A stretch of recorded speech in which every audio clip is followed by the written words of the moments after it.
Magandang hapon ho sa inyong lahat. Alam niyo, I do not know if you still believe in me.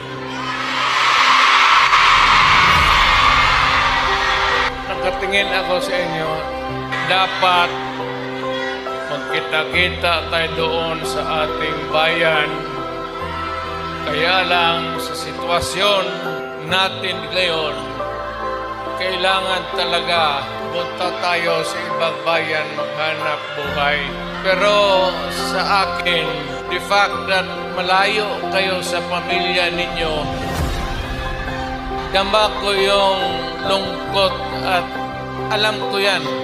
Kasi ganoon rin ako noon. Kaya OFW, magkikinig ako, OFW, mabuhay kayong lahat.